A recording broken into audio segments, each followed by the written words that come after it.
Christmas has always been the season my family used like a stage. Lights, decorations, matching outfits, champagne glasses held at just the right angle for photos. Everything polished enough to look perfect from the outside. But behind the filters, it was always the same story. My sister was the star, my parents were the producers, and I was the extra they kept in the background. Useful when needed, disposable when not. My name is Ethan. I'm 32. I live in Denver, and I make about $180,000 a year in finance. That sounds like a lot. Until you compare it to the circus my family calls normal spending. And before I get into the mess, quick request: if you enjoy these long, satisfying stories where entitlement meets consequences, hit like and subscribe. It genuinely motivates me to keep publishing more of the best true-to-life revenge tales, and it helps the channel reach other people who need a reminder that boundaries are allowed. Now, here's the background. Growing up, my sister Khloe wasn't just the favorite. She was a full-blown family project. Pageants, expensive dance camps, private coaches, designer everything. The kind of kid who didn't walk into a room, she entered it. Meanwhile, I was the responsible one, which is family code for the one we don't have to invest in. When Khloe turned 16, my parents surprised her with a brand new BMW wrapped in a giant red bow. The whole neighborhood came out to watch her scream like she'd just been crowned queen of the universe. She posted it across every platform with captions like "blessed" and "best parents ever." When I turned 18, my dad handed me the keys to a used Honda Civic with 185,000 miles that he bought from a coworker for $1,800. "It builds character," he said. Khloe smiled behind him like she was watching a comedy show. I didn't complain. I learned early that complaining didn't get you love in our house. It got you labeled ungrateful. So I did what I always did. I worked. I went to college, studied finance, and took on student loans because I didn't want to owe my parents anything. I worked evenings at a grocery store and weekends in a restaurant. I was tired all the time, but I was building something real. Khloe built something too, just not with her own hands. Right after graduation, she married Jason, a commercial real estate guy who talked like every sentence was a closing statement. Supposedly, he made over $420,000 a year. Suddenly, Khloe lived in a 9-bedroom house in the most expensive suburb, drove a Tesla Model S, and posted Instagram stories from Cabo, Dubai, and the Maldives like it was a basic personality trait. Her social media was a museum exhibit of luxury, carefully curated wealth, carefully staged happiness, and honestly, it made me embarrassed for her. I did well for myself. I paid off my loans, I saved, I invested, I maxed my retirement accounts, I had around $160,000 in savings. I drove a reliable Toyota Camry and lived in a nice but modest 2-bedroom apartment. I was also dating Olivia, a nurse practitioner who made about $95,000. Smart, grounded, genuinely kind, everything Khloe wasn't. Khloe, of course, couldn't resist commentary. "Ethan, when are you going to get a real job that lets you actually enjoy life?" Or, "Maybe if you spent less time obsessing over spreadsheets and more time networking with successful people, you'd understand how the world works." She said it in this fake, concerned voice that sounded like sympathy, but tasted like poison. My parents nodded along like she was offering mentorship, but the real centerpiece of our family wasn't Khloe, it was Grandpa Jack. My grandfather built a construction company from nothing, literally nothing. Pickup truck, toolbox, 16-hour days in snow, heat, whatever Colorado threw at him. He treated workers fairly, paid bills on time, and grew his company into one of the biggest in the state. He was worth somewhere between $8 and $10 million,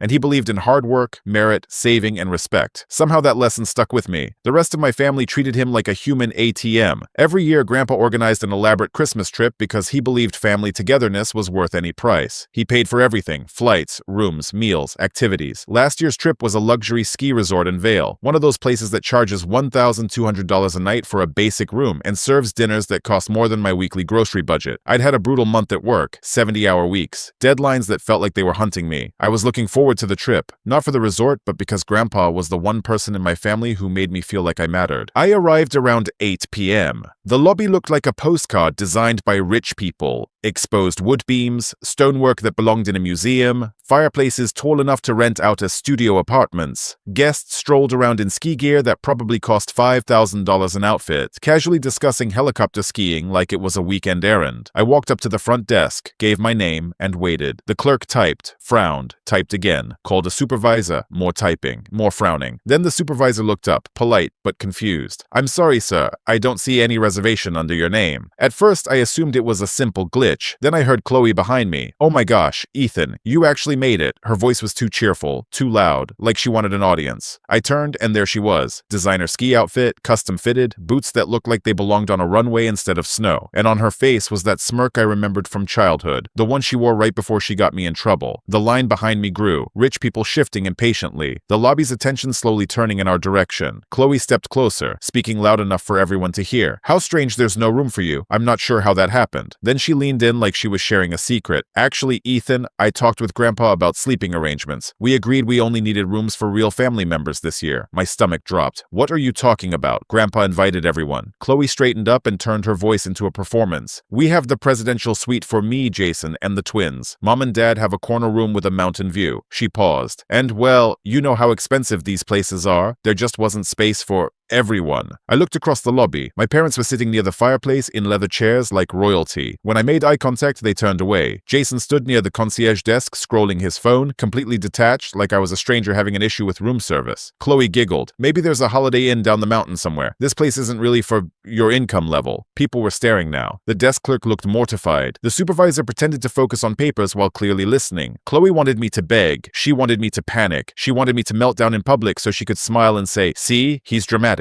Instead, something in me went perfectly calm. It was like a switch flipped. I just saw the whole pattern, every slight, every humiliation, every time they treated me like a guest in my own family. I nodded slowly. "You're right, Khloe. Completely right." Her smirk wavered. "I'm sorry, what? I should leave. Immediately." I pulled out my phone, opened a rideshare app, and spoke quietly but clearly. "I hope you and the real family have a wonderful Christmas." Khloe blinked, confused. "Wait, that's it? You're just giving up?" "No," I said. "I'm making a decision based on new information." Then I smiled. "Have fun explaining to Grandpa tomorrow morning why I'm not at Christmas breakfast." Her confidence cracked for the first time. As I walked out, I heard her voice sharpen behind me, but I didn't turn around. The ride down the mountain gave me space to think, and that's when I realized Khloe had made a mistake so big it was almost funny. She assumed I was still the powerless little brother. She didn't know what I did for Grandpa. For the past 6 years, I'd been helping Grandpa with his business finances. I'd modernized his bookkeeping, I'd digitized decades of paper records, I'd set up secure online banking, I helped with investments, tax strategies, retirement planning, everything. I didn't just know where his money was, I knew where everyone else's money was coming from, and I knew Grandpa had been quietly worried for years. He'd made comments about entitlement, about people living beyond their means, about family members who treated generosity like a guarantee. So from the airport, waiting for my flight back to Denver, I called him. He answered on the second ring. "Ethan, what's wrong? Aren't you at the resort?" I told him the facts. No drama, no exaggeration. Khloe's real family comment, the missing reservation, my parents looking away, the public humiliation. There was silence on the line for almost a full minute. When Grandpa finally spoke, his voice had changed. Not angry, colder than that. "Well," he said, "I think it's time certain people learn what consequences feel like." I tried to calm him down. "Grandpa, you don't have to do anything dramatic. I'm okay. I'll just stay home." "Can you come to my office Monday morning?" he asked. "Bring your laptop?" That Monday, I walked into Grandpa's office. Dark wood paneling, leather chairs that looked older than me, shelves full of awards and framed photos. It wasn't just an office. It was a monument to discipline. Grandpa sat behind his desk like a judge. "I want to know exactly how much money I've given your parents and your sister over the years," he said. "Every gift, every loan, every emergency payment, everything." And that's when my job stopped being helping Grandpa and turned into something else entirely. For the next week, I combed through records, bank transfers, cancelled checks, tax documents, payment logs. Grandpa gave me full access going back 20 years. What I found was worse than I expected. Khloe had received $49,000 for her wedding, but receipts showed over $78,000 spent. She got $32,000 toward a house down payment, then another $28,000 2 years later for a kitchen renovation. For 5 years, she'd been receiving $4,000 a month for the kids, totaling over $250,000, plus emergency loans never repaid, plus $43,000 for a business idea that vanished into thin air. My parents weren't better. Grandpa paid off their mortgage, $95,000, because they claimed they were struggling with retirement planning. He also gave them $3,500 a month for 6 years because their savings weren't enough for the lifestyle they deserved. Over a decade, they'd received well over $700,000 in handouts. I'd asked Grandpa for help once, a $6,000 loan after college when I was between jobs for 3 months. I repaid it in 4 months, with interest. Then I decided to dig deeper, not into Grandpa's money, but into Khloe and Jason's actual financial situation. Because something never made sense. They lived like billionaires, but the numbers didn't smell right. Using public records and filings, I found the truth. Their house was mortgaged nearly to the limit, about $85,000 underwater. Both luxury cars, leased. Khloe's credit card debt, over $100,000 across at least 14 accounts. Jason's company, struggling. Projects falling through. Loans in default. A major client terminated their contract in September. Their entire life was a bubble. Debts and Grandpa's monthly payments were the air keeping it inflated. When I put it all into a clean, detailed report and handed it to Grandpa, he read in silence for a long time. Then he looked up and said, almost pleasantly, "Very interesting." 3 weeks after the ski resort incident, Grandpa called a mandatory family meeting at his house. He told everyone it was about estate planning and that attendance was required for anyone who wanted to be included in the will. I arrived early to help set things up. Grandpa had printed everything. Folders with names in neat handwriting, bank statements, transfers, loan documents, documents, property records, business filings. Khloe arrived late in her Tesla, dressed like a walking advertisement for expensive choices. Jason looked tense. My parents acted like nothing had happened at Christmas. No apology, no acknowledgement, just smiles like they assumed this meeting was about increasing their allowance. Grandpa opened the meeting like a boardroom presentation. I've been reviewing my financial support for this family over the last 15 years, he said. Ethan helped me compile some eye-opening information. He handed them the folders. I watched Khloe open hers. The color drained from her face so fast it was almost impressive. Grandpa's voice stayed calm. I want each of you to look at those numbers and explain why you feel entitled to continued support. Khloe instantly went into victim mode. Grandpa, raising kids is expensive. The economy is unstable. We work so hard.